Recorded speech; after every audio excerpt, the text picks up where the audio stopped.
Hello everyone. We are live. Welcome to Stories from the Earth. I'm here today with Bobbi, aka Smoky Fantastic.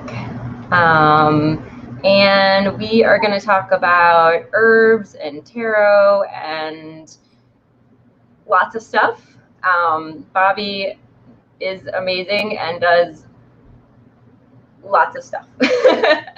So I'm really happy to have her here and super interested to hear how she got into herbs and tarot and music and everything else. I put a bunch of her links in the description of this video. So if you want to check out more Bobbi also has a podcast, which I love. I love your podcast. So I've been listening to it. So yeah. Okay. So let's see. Don't think we have anyone yet joining us, but we all obviously have our tea. I love your cup. Oh, thank you. The owls. I don't even remember where I got it from, but it is humongous and good for tea. You know you're an herbalist when you like drink copious amounts of tea. And you have like 4 tea bags. I've got Tulsi and I've got turmeric in here. So nice. I've got turmeric too, and I've got some hibiscus today. Ooh, seems like a good day for a little citrus. Yeah. Kick. All right. So we'll just jump right into it. Hold on 1 second. I say that and I'm like, hold on. Let's see if I can. One. Okay. Ooh. All right. That's just in case we get any comments that don't like pop up for some reason on StreamYard, because it can be weird. I'm on my YouTube as well, although there's a delay. There's a delay on YouTube, so if you're watching this, there may be a delay. But all right, so describe your work with plants and what sparked this interest. How did this start? How did this all start? Yes.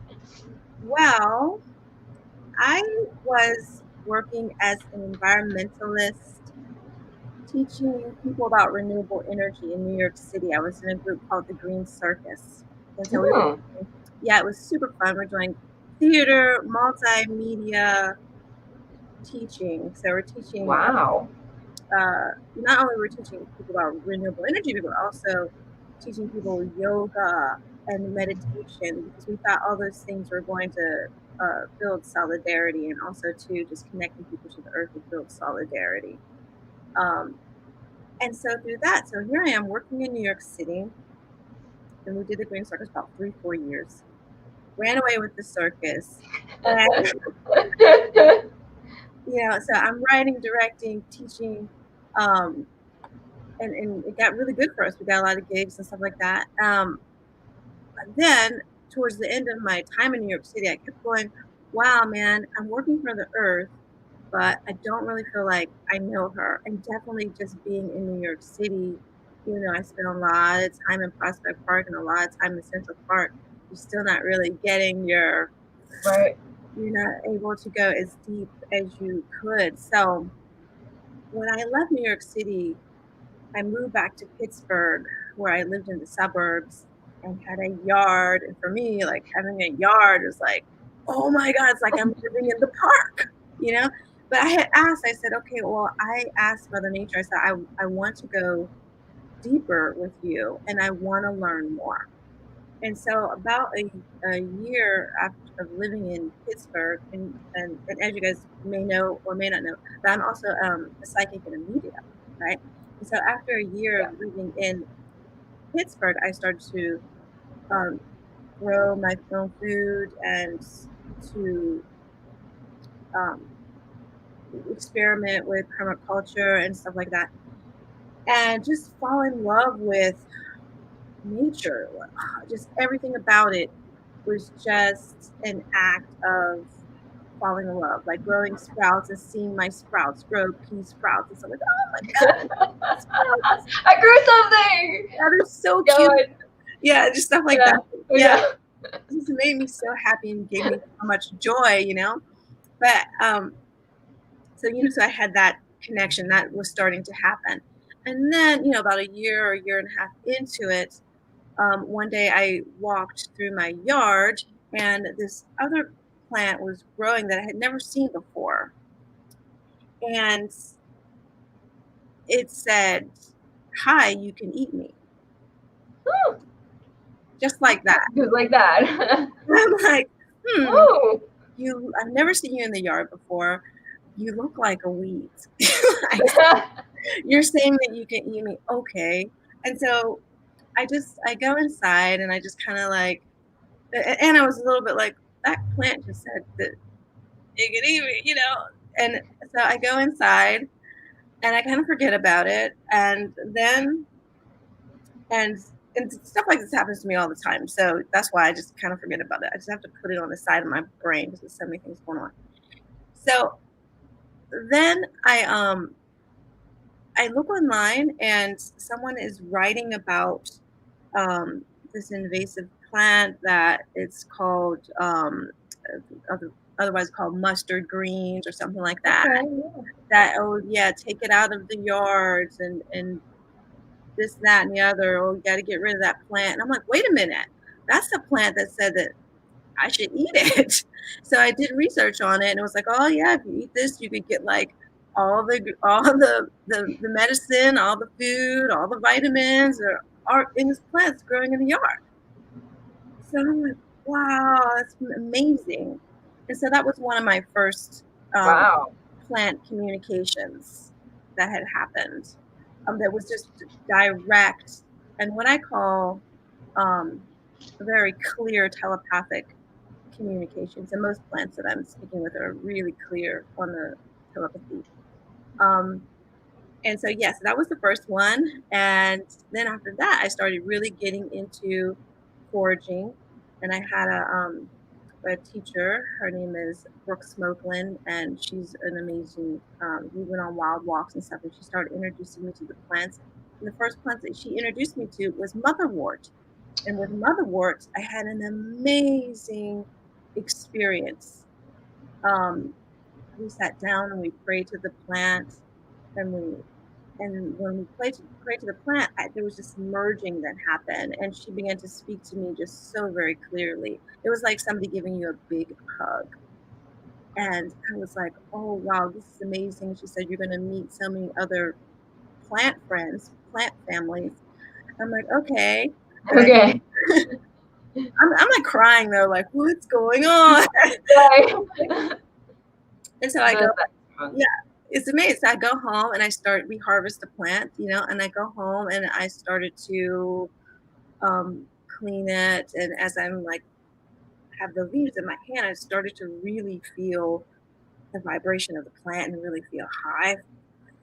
Right. And so I'm like, whoa, this is so different than what I didn't even put in my body yet. Right. Right. That was all from just, you didn't even like, wow. Yeah. And so I'm like feeling it. And so that's, you know, so those are the kind of the beginner plants that I started to get involved with in a spiritual way. Okay. Yeah. Yeah. Wow. That's so like I when I started going to herb school, I've heard people were talking, and some people were like, I can speak to plants and everything else. For me, like the connection is more subtle, like in that respect. But I do feel like there is some sort of communication happening, between me and the plant. So that's an amazing story. You were really like, it really like came like really strong. Like you couldn't ignore this thing that was happening to you. They're like, yeah, we're going to talk to you, you know, we're just going to, yeah, that's cool. Yeah, I feel like the plant world speaks to me more clearly than the other telepathic communications that I have. The plants are very, very clear with what they have to say and what their intentions are. Whereas other things that I communicate with have either or more empathic, they have an emotional thing, like animals, domestic animals are more like, dogs, for example, are more empathetic, and they'll tell you, oh, I feel like this or that, because they're living with humans, so they learn to be more empathetic, right?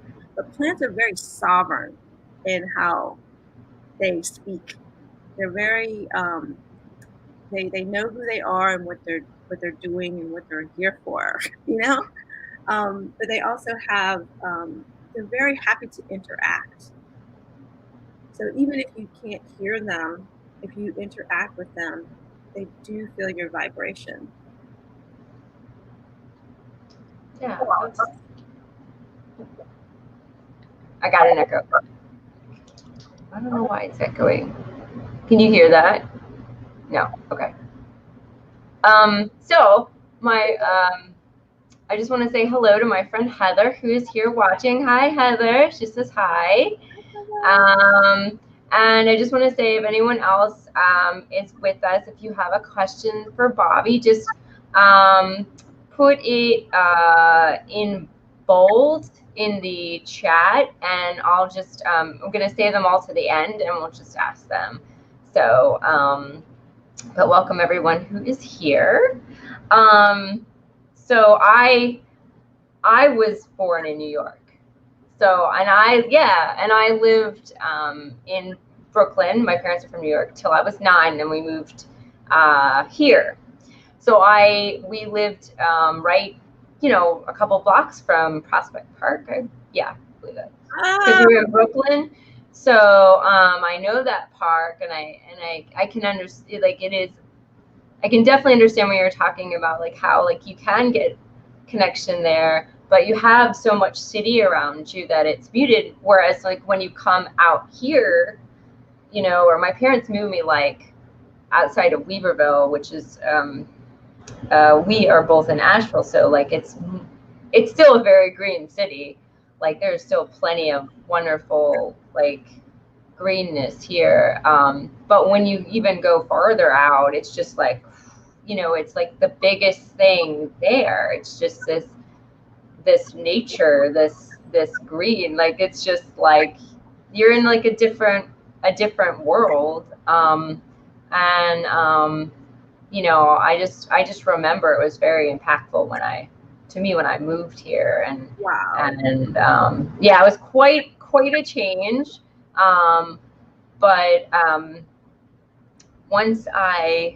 But I acclimated really quickly, and then I just fell in love. It was just like, we had this huge like oak tree outside like my window, and it was humongous, and I remember when it died and we cut it down, by the stump all this mugwort grew up.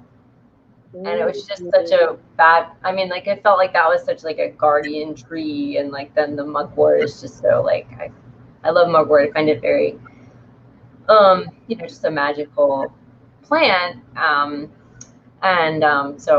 But anyways, that was very special, and I was very sad when my parents like had to they moved to Texas to be grandparents, which is very important to them. But I was like, I don't care. I just, I wish I could have like the land, like really like, I don't know. I really got connected with that piece of land. But yeah, that is an amazing story of how you came to start studying and working with plants. Yeah, it's really intuitive. And I love the mugwort too. That's one of my favorites. Yeah, that's one of the first ones that I started just sort of drying, and when I found out you can make smudge sticks with it, I was like, oh, and then I started like, just seeing it everywhere. Of course, once you start knowing where these plants are, you're going to see them everywhere, and right. They're just all over. There's like a ton of people just grow echinacea in their garden for like an ornamental, but it's just everywhere here in town. And you're just like, and then I was talking to a friend of mine today, and she's like, oh, I have some lung issues, and you know, and I was like, well, and then we were just right by this tall like mullein, and I was like, yeah, you could use this mullein here, you know, and I was like, this is the plant. And anyway, Yes, it was just, yeah. exactly. So so you were talking about like communicating with plants. And so, and you're mentioning that you did something called plant spirit medicine. So I was wondering if you could like elaborate more about what that is and like what you do with them, or like what it is, and then like is this something like people come to you for, you know, assistance with, or? Yeah, when it comes to plant spirit medicine, it's really intuitive. I usually am working in that realm when I'm doing fairy stuff. So I do fairy attunements, and the fairy attunements are a way to connect with the earth. And so usually it kind of, you know, comes into play when I'm in the fairy realm doing fairy work. Okay.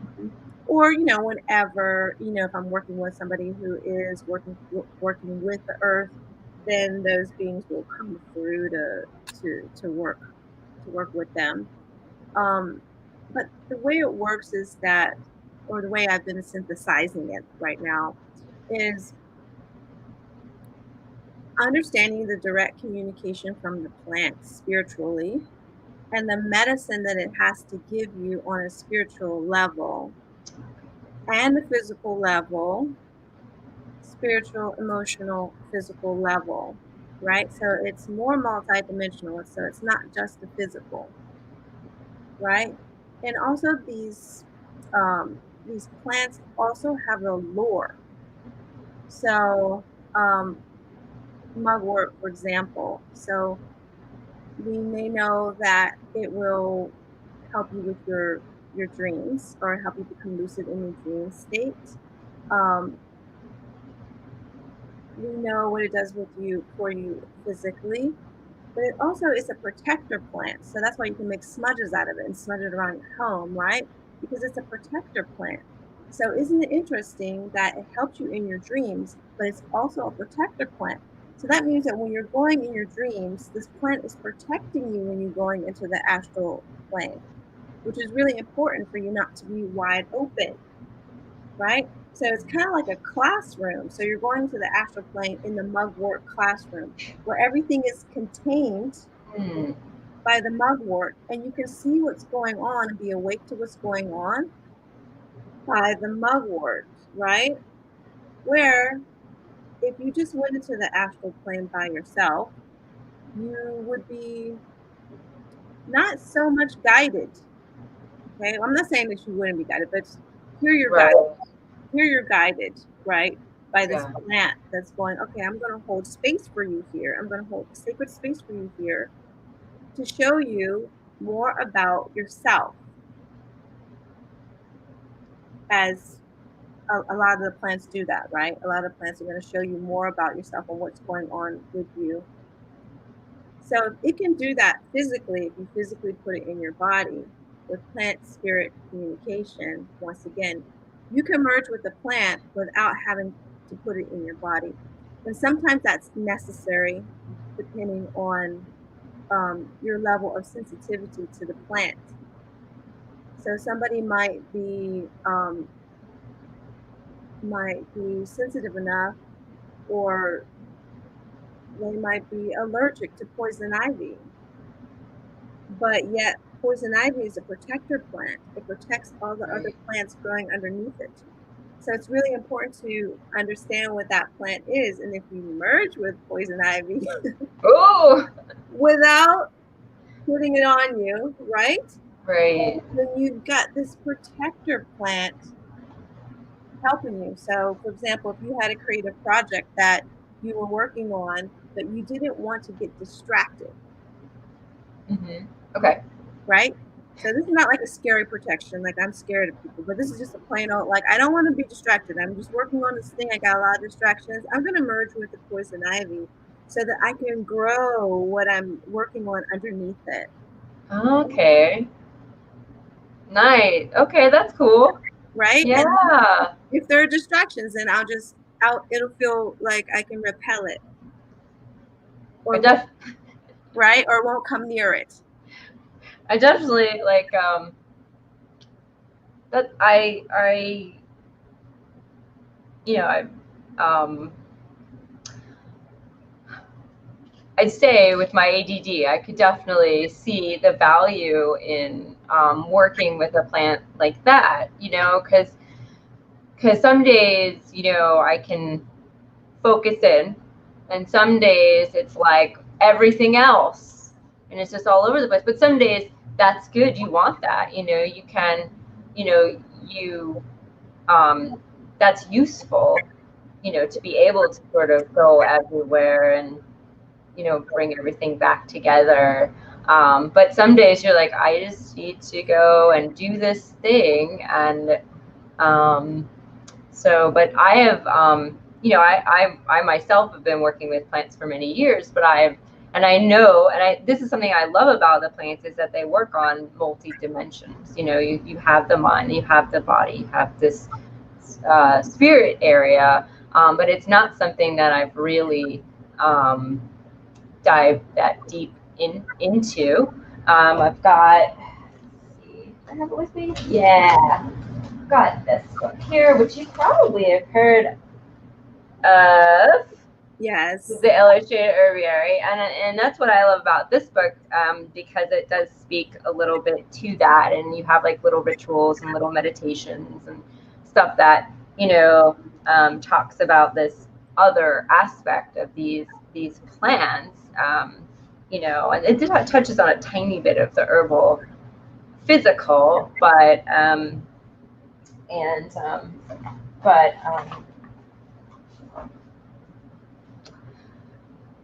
but I never have, like, really, until you're describing what you're describing, really thought about it like that. And that's fantastic. It's a wonderful way of, and another aspect of healing that plants bring. So that's right. Yeah. So they bring their spirit and their lore, and it's, you know, it's the same with, you know, when I got the information about poison ivy, it was so interesting. Once again, it's, you know, it's kind of how that world works. When I got that information about poison ivy, I was walking down the street and I saw it, and I'm like, oh, there's poison ivy. And I started to think about, there was a time in my life where I was thinking about boundaries a lot. mm-hmm. And I was going, and how to assert healthy boundaries. And then I saw the plants.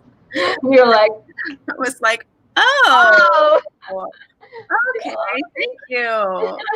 And then a friend of mine who does the radio show, does a radio show for Asheville FM, seriously, like an hour after that, was like, can you talk on, I'm doing a show about poison ivy, can you talk? Oh my gosh, no way. Okay, yeah, because I have to do it now because the plant just talked to me. We're just having a convo about boundaries. Let's do it. Okay, yeah, this is right. Yeah. Very, very synchronistic, right? Very yeah. It's just,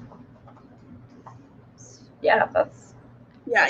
And then I had heard that about poison ivy before, that, like, it is a, you know, it's used as to protect disturbed areas. Yeah. But that's as far as, like, I went with it, you know. But, you know, I mean, I think the concept of healthy boundaries is very important. So that's, yeah, very important. Right. Yeah,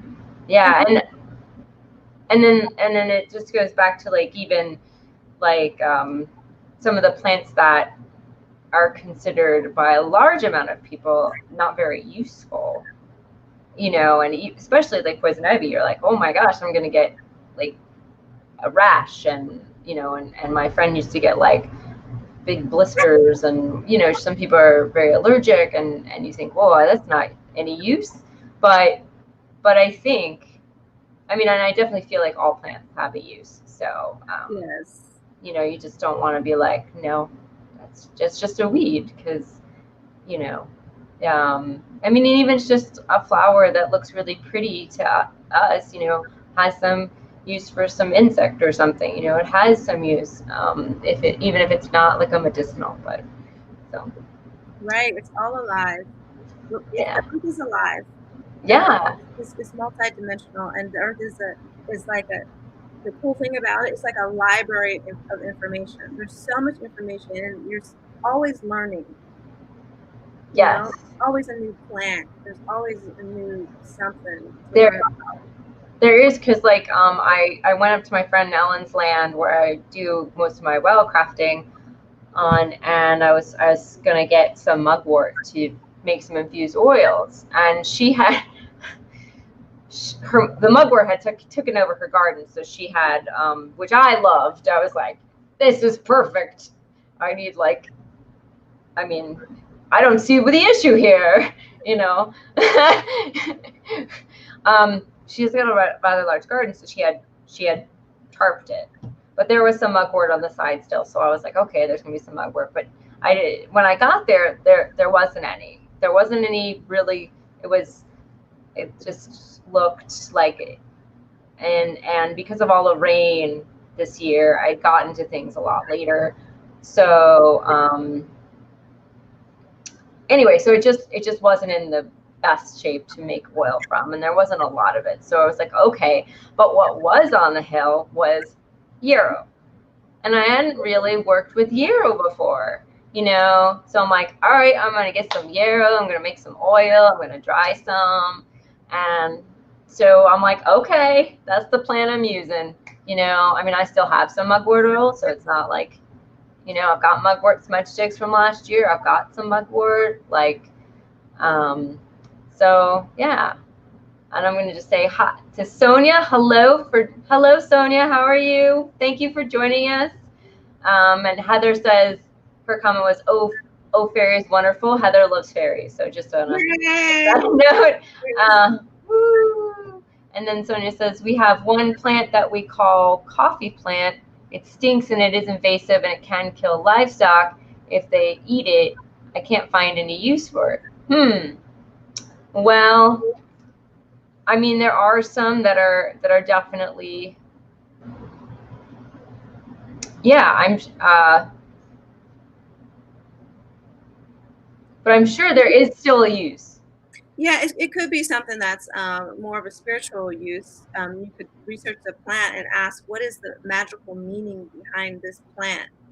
And you could find out the story that goes with the plant, because it might help you in some aspect of your life, or you might be able to use it. There's always a reason why the plants that grow around you are growing around you. Yeah. And so it's good to kind of investigate and find out who your plant neighbors are and why they're there and who they are. I agree. I agree. If you can, Sonia, just to get some more research, if you know. And sometimes I would see if you can find out the Latin name for the plant, because it's probably a common name, and that would probably help you with more information if possible. I mean, I think we're still sort of at the beginning of some of this research. And I know that there's a lot more that has been done in other countries. Our country is, doesn't do a lot of it.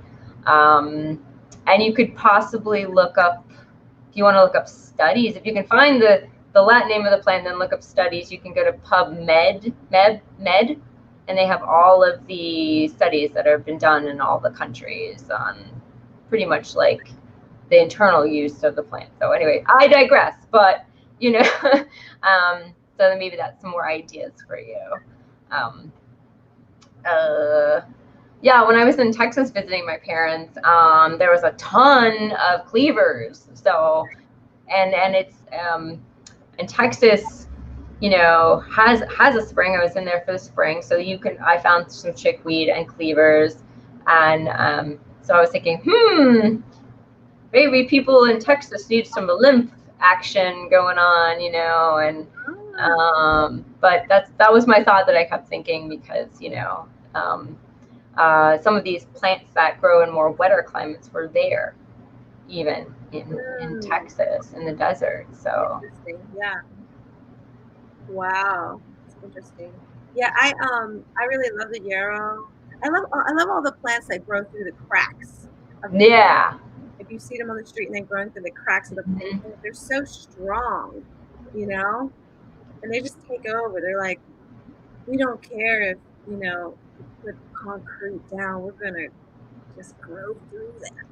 Yeah, like the dandelions and the. I mean, there's mugwort is one of them. Dandelions. Mullein. I saw that growing through the pavement. Everywhere. Yeah. Sonia says, I've been trying to get some information. Okay, well, if I find out any information, I will let you know as well. So, because I have not heard about that. I've not heard of that plant, but yeah, we'll keep trying. It's probably out there somewhere, but some of them are harder to find. Some of the less common ones, or the less because I think she's not here in our area, so. And I remember when I have an herbal book club, and we were doing book club, and someone's like, "What is this plant?"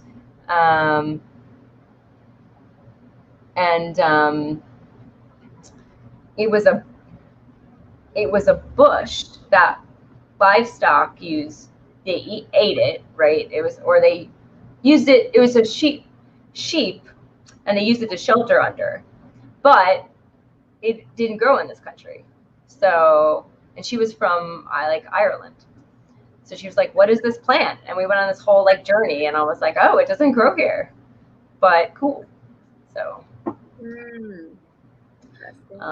so you just, I think all the plants grow here because they're so biodiverse, but it's not true. Just most of them.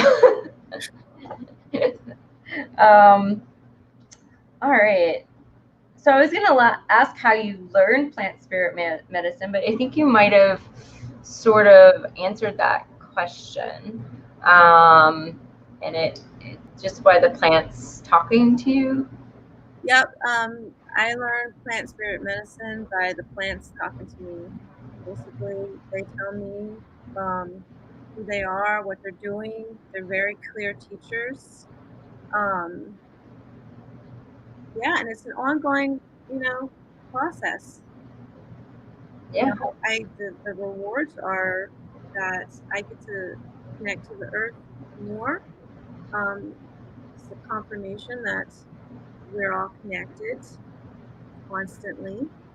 And also too, I really feel like ancient people, I feel like everyone has the ability to do this on some level.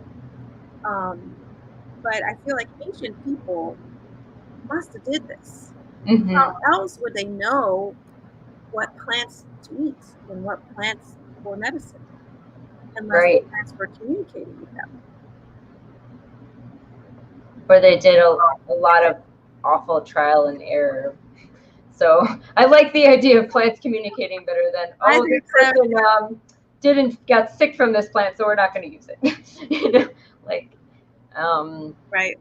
So yeah, and it's just definitely I feel like when I'm working with plants, I feel like it's just not anything new. It feels very old. Yeah. So it's just like, hey, this seems very old, very familiar, and on some level, which is something that I really love about herbs and working with them. So, yeah.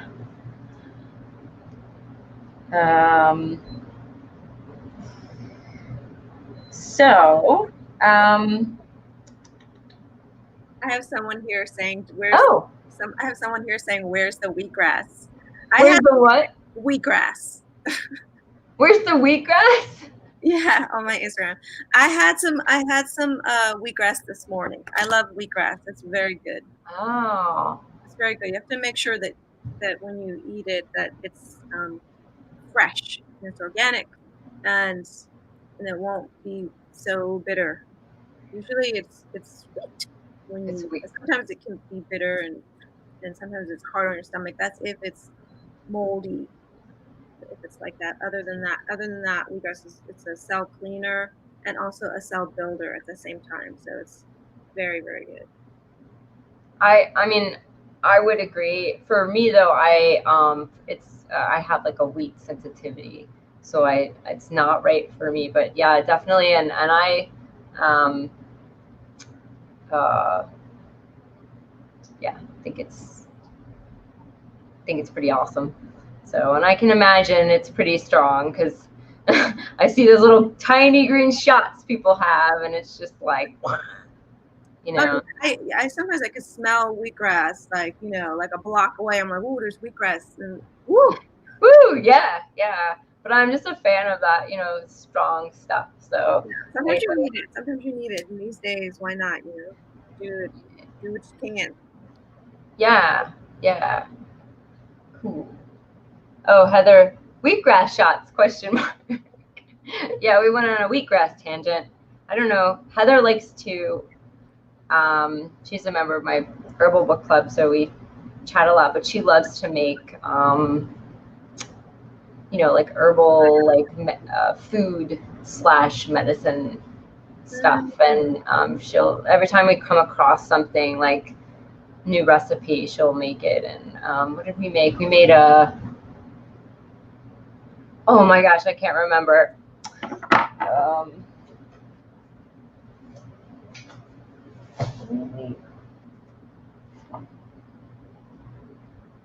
Oh no, we really changed the day. I don't know if I can find it.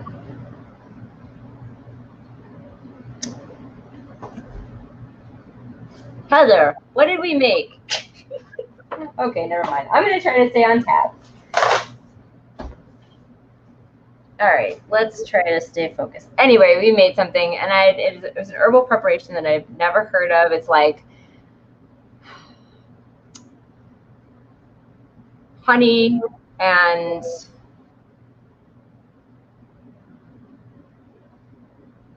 oh my gosh. I'm blanking. I'm sorry. Okay. Heather's like, can you eat wheatgrass with some of the same benefits? I don't have a juicer. It's hard to it's hard to it's hard to eat wheatgrass, but I mean, why not? I put it on a salad. I would. Oh, it was a switchel. A switchel. That's what we made. SWITCHEL. That was this herbal drink called a switchel. And I was like, I've never heard of that. Heather, what did it have in it? Because I am like totally blinking right now because it smiley face. Let's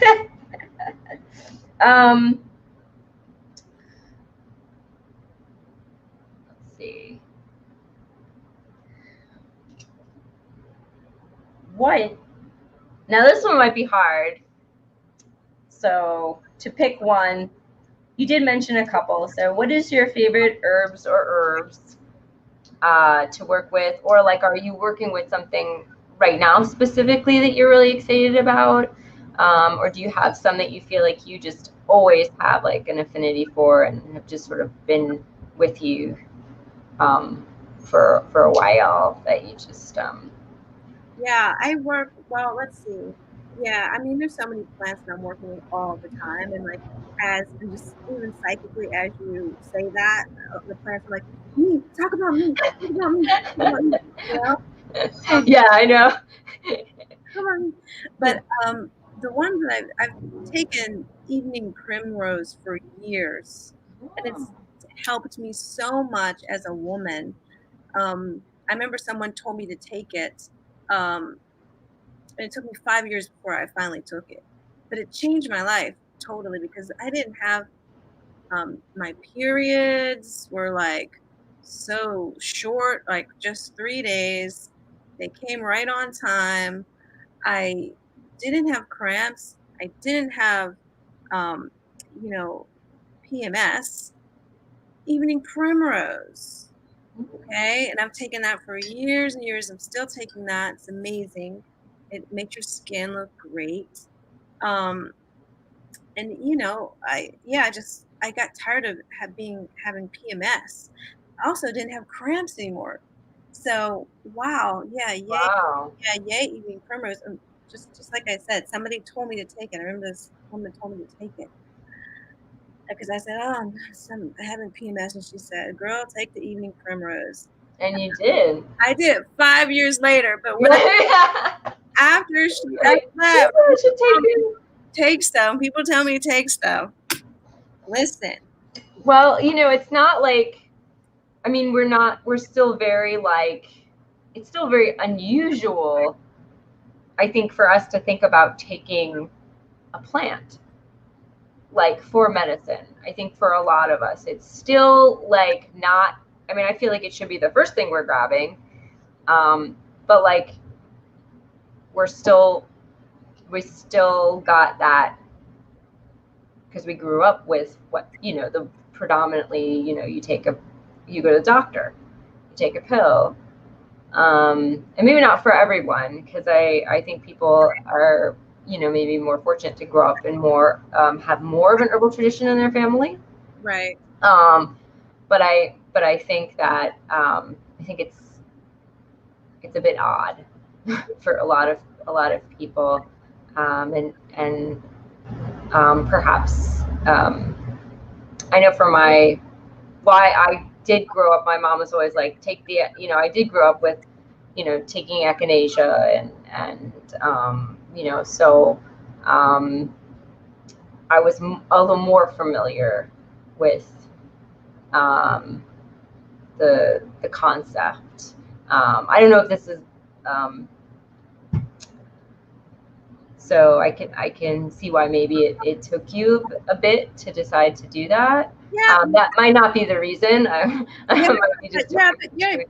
Exactly. And you know what? I totally think that this is one of the reasons why herbalism is so dynamic in changing the world.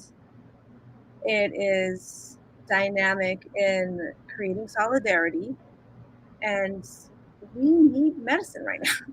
Like, no. Yeah. So and the earth is abundant in it. And so this is counterculture to what's going on, especially right now. Yeah. It's counterculture. Like, we can't even say, and what's going on with the herbs and say, certain other words that could be very helpful for certain people right now. We can't even say it right now, or we would be, taken off YouTube when we're talking about herbs. So the herbs are so counterculture, but Yeah. they're so powerful. They're so dynamic. They're going to be so much in need. Yeah. And it's exactly what we're needing right now is earth connection on all levels, to heal our bodies, to heal our souls, to heal each other, to connect to each other. We need this so bad. So it's really important for us to wake up to this, and for people to become to herbalism to become, and it will become so super cool for everybody. Yeah, I really I would really love for it to, I mean, so I used to work in the supplement department of a grocery store, and we were always like sort of treated like the weird department, and I mean, it was a health food grocery store, but and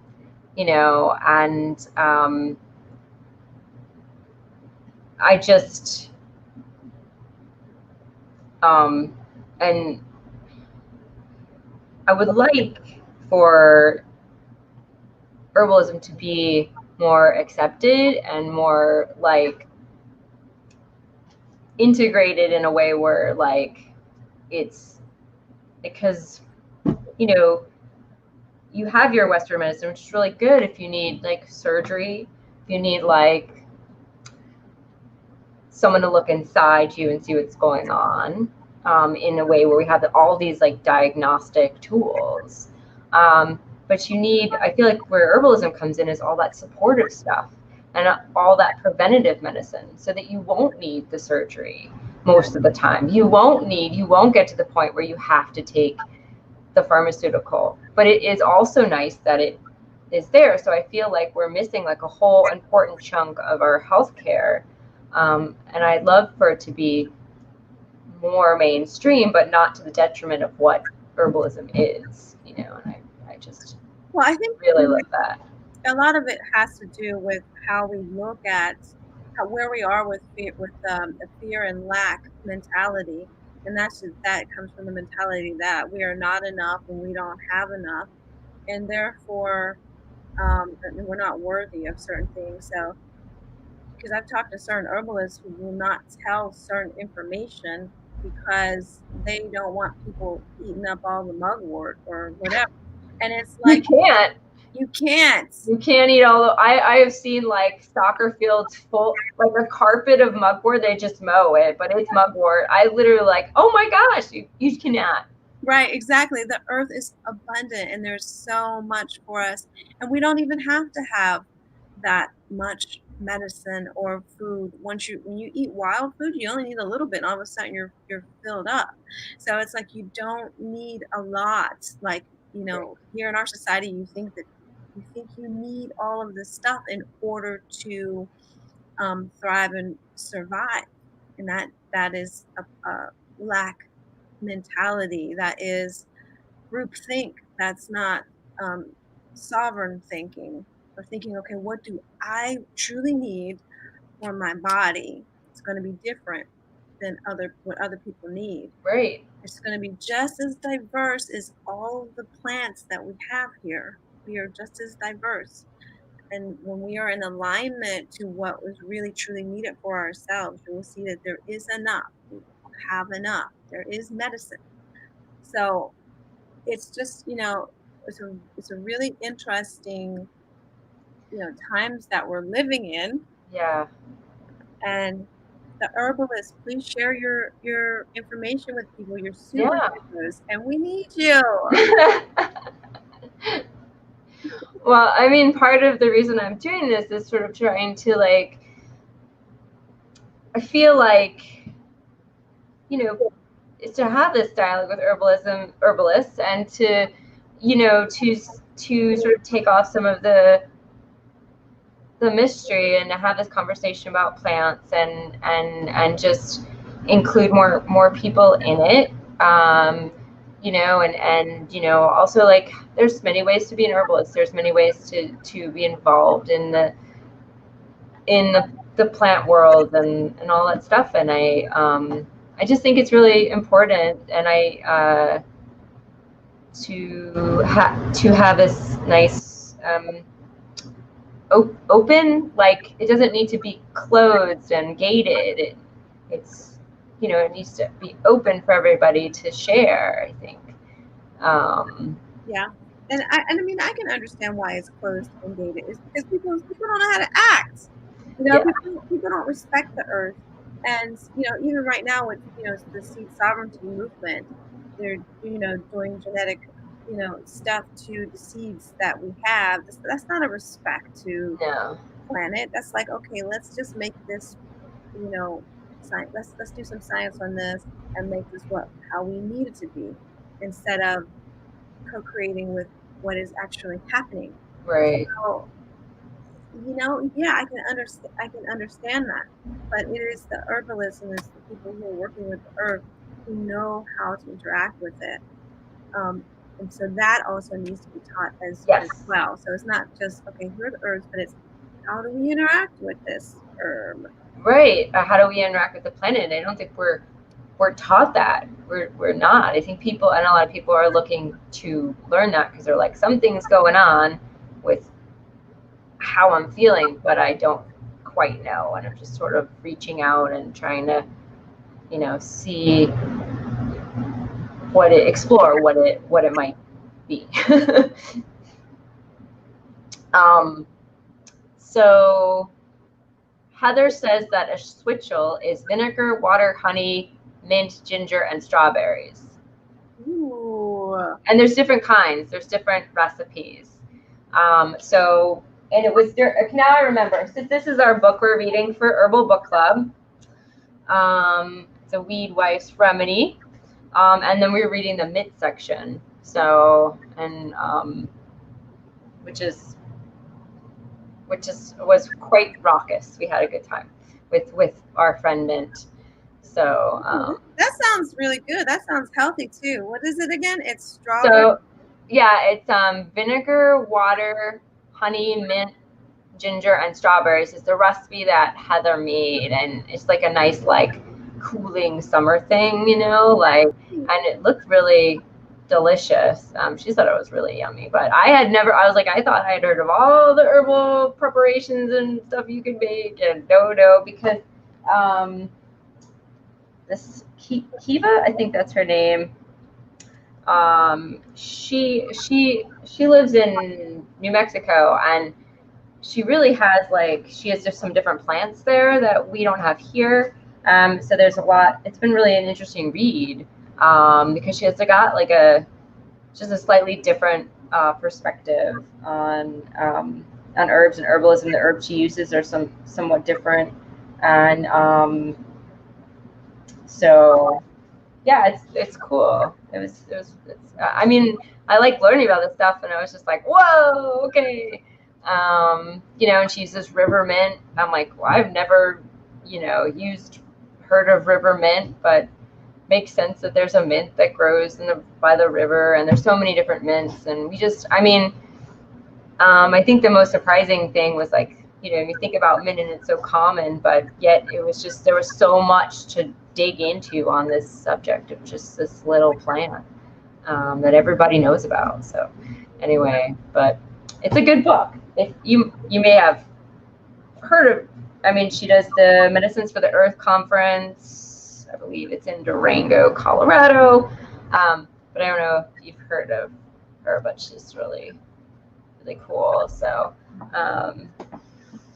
and I'm usually reading Susan Weed and, from authors who live in more of a plant region that's closer to the ones that I inhabit. So it's just interesting to hear about the desert stuff. Okay. But they're going on about, so Heather wants to know how you took your evening primrose. Did you use a tincture or a supplement, or what form of evening primrose did you use when you're taking that? As far as evening primrose goes, I use both. I use the supplements. I also use my friend Eliza Rose, who's amazing. I don't know if you know Eliza. No. She just made me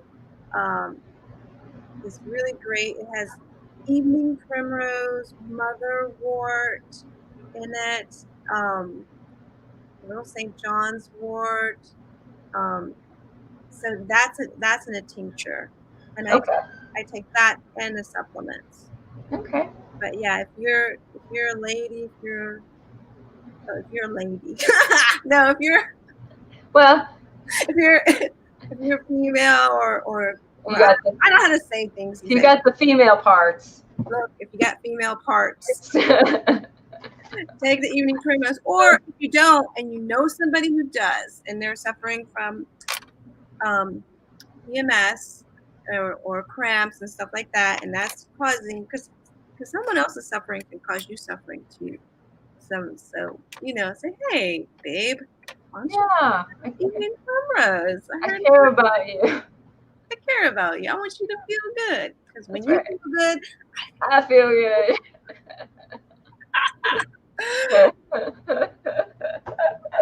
And all it takes is that little plant. Those little plants. Beautiful plants, really. Oh, hello, the crafting weed wife. Hello, welcome. You have missed a bunch, but this usually takes like 24 hours to show back up on YouTube. But it'll be back up tomorrow, and you can watch what you missed. But thanks for joining us. This will be back up. I'm telling you, I have Instagram here too. This will be back cool. up on YouTube. Yay! Yeah, it'll be back up on YouTube. The crafting weed wife says Clary Sage is awesome for female parts too, especially during menopause. Clary Sage, yes. I'm familiar with it through the essential oil. But I haven't really worked with it in any other kind of way. So, but I do like the smell. So there's so many plants. There's just so many. Yes. We love the plants.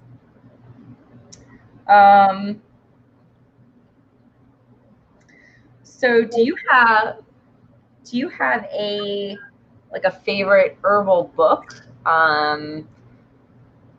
or like a good herbal book that you'd recommend for people who are starting their journey, or just a really good reference that you like to use? Yeah, the book that I was going to bring up to you guys was the Spirit of Plants. It's by Elliot Cobbin. And so with that plant, it does teach you, that books, plants, same thing. Yeah. That book teaches you how to merge with plants and how to look at plants in a spiritual way. So okay. It's definitely all focused on that. So check that out. And it's a bit shamanic, which we like. So check that out. It's called The Spirit of Plants. Spirit of Plants.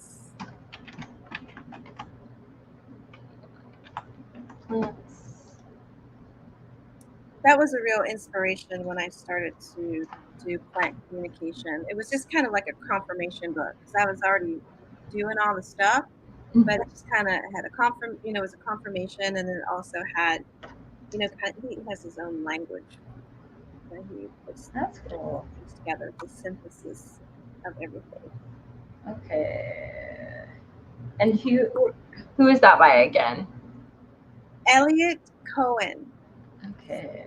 Elliot, and the last name is spelled Cowan. All right. Awesome. So I will put up the link to that in the description, like once this has, so it'll be tomorrow. So y'all could check that out. That's really interesting, because I don't have any books on that. And it's just something, like I said, it was just some, I was excited to talk to Bobbi about this subject, because it's not something that I have dove into. So, I think that would be really, really great way to start. So what inspires your herbalism? Like what do you get excited about with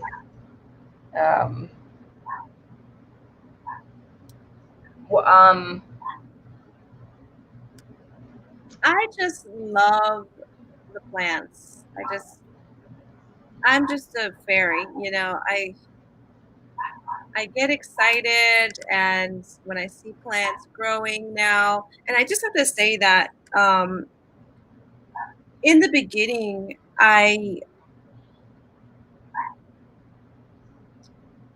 was experiencing, like when I was a kid, I was experiencing plant communication, but it was so intense for me. And it still is. I'm so sensitive. It's very intense for me. When I go out, butterflies are like looking at me in my face and like going like that, and probably some of you have experienced this as well.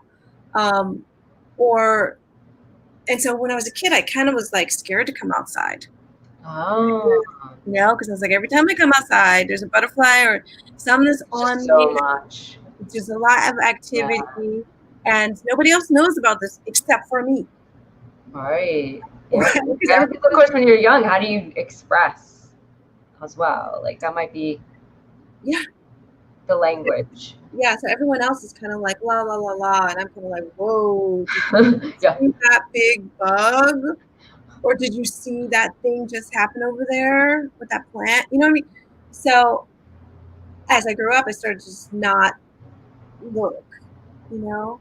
So now it's kind of like reawakening and going, oh, okay, yeah, this is cool. And living here, which is kind of like living in Jurassic Park or the ancient world, and also living in paradise rainforest at the same time. There's constantly new creatures to see, and everything is exciting and inspiring. New plants, new bugs, new like, wow, Yeah. yeah. So I'm just turned on. I know. I just go outside and I'm like, ooh, yeah. Yeah. You know, you know, and I'm always like looking, and you know, even when I'm driving on the highway, I'm like, oh, you know, there's a button over there, and there's a bee over there, and then you know, and it's just yeah. I was in the car. I'll tell you one quick story, and then I got to rush because I'm about to go teach art class. But I was in the car with my friend, and we were talking about psychic stuff, and we had just met. Okay, so we're in the car, and I'm trying to tell him about myself. He's, tell me about yourself. Tell me about the whole psychic world and stuff like that. And then he goes, "So what's the weirdest thing that's ever happened to you?" And he had a Jeep, and so it has open in the top, and we're traveling back from Barnardsville, and this huge dragonfly comes into the car and lands on my knee. And I'm like, oh my God. And it had these green fluorescent eyes. And it's just looking at me. And I'm trying to act normal because I don't really know this person, right? But the whole thing wasn't normal, you know? And I felt like this is definitely something from the fairy world. And I'm looking at it, and this eyes are so fluorescent green. I'm like, oh my God, oh my gosh. And it just stayed there on my knee to the point where I screamed because I just couldn't handle it anymore. Right. So I'm just like, okay, okay.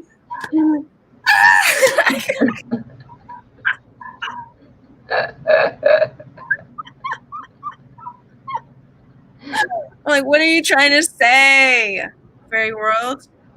I'm trying to say hello. Hello, big time. Hello, big time, with big fluorescent eyes. Wow. Yeah, we live in this beautiful rainforest. It has so many magnificent creatures. It's so divine, and yeah, a blessing every time. Heather says that's because you look like a butterfly. Right. Yes. Thank you. Well, I mean, so perhaps we can have you on again because we didn't even get to talk about tarot, which is a whole about tarot. another awesomeness topic. Bobbi also reads tarot. She's a medium. She does music. She's a DJ. So I've got all the links in the description. So please check out all of her links, her podcast, and which is amazing. It's this wonderful like flow of conversation, and you just get swept up in it, and it's just wonderful. I can stop listening, or you know, just. Yeah, it's one of the best podcasts I've ever heard. Hey, that's Yeah, no, you. I really loved it, and so yeah, so maybe we'll have you back to talk about tarot and music or anything else. And I want to thank everyone for joining us on this herbal ramble, talking about herbs, and we will be back.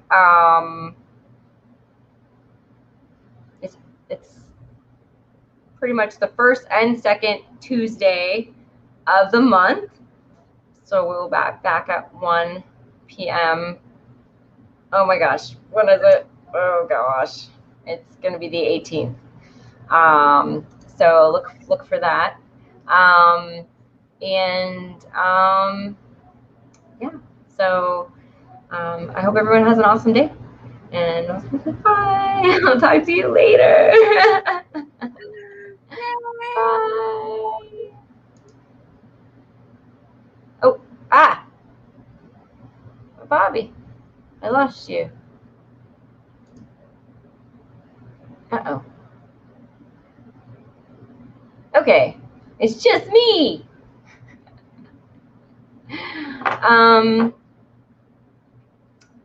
Well, I was hoping to.